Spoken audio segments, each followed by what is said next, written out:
ఏ గిట్ల పోయి గట్ల వస్తుంటారు, బెయిల్ వస్తుంది అన్నట్టు మాట్లాడుతుంటారు చాలా మంది.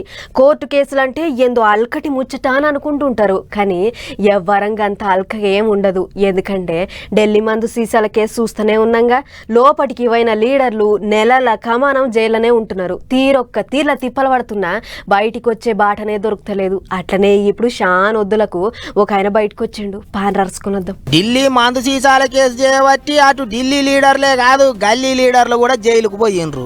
అట్లా ఇక అందరికంటే ముందుగాల జైలుకు పోయిన చీపురు కట్ట పార్టీ లీడరు మనీష్ సిసోడియాకు ఇన్నొద్దులకు తీర్ల తండ్లాడితే గాని బెయిల్ వచ్చింది. అగ చూడర్రే, చీపురు కట్ట పార్టీ వాళ్ళ సంబరం డప్పులు కొట్టుకుంటా మిఠాయిలు తినిపించుకున్నారు. ఓ మహిళా మంత్రి కండ్ల నీళ్లు పెట్టుకున్నది. మరిగా నిన్న పోయిండా మొన్న పోయిండా 17 నెలలు అవుతాంది. సిబిఐ ఆఫీసర్లు తప్పితే ఈడీ ఆఫీసర్లు తప్పితే సిబిఐ ఆఫీసర్లు కేసులు పెట్టి లోపట్నే ఉంచిండ్రు. బయటికి ఇడితే అంత తారుమారు చేస్తారని చెప్పి బెయిల్ అడిగినప్పుడల్లా కోర్టు సార్లను నై అనేటట్టు చేసిండ్రు. ఇక అట్లా 17 నెలలు జైల్లోనే ఉన్న ఆయనకు ఆఖరికి సుప్రీంకోర్టు సార్లు బెయిల్ ఇచ్చిండ్రు. కేసు ముంగటికి పోనీయకుండా విచారణ చేయకుండా ఎన్నొద్దులని మనిషిని లోపట్నే ఉంచుతారు అన్నట్టు మాట్లాడిండ్రట కోర్టు సార్లు.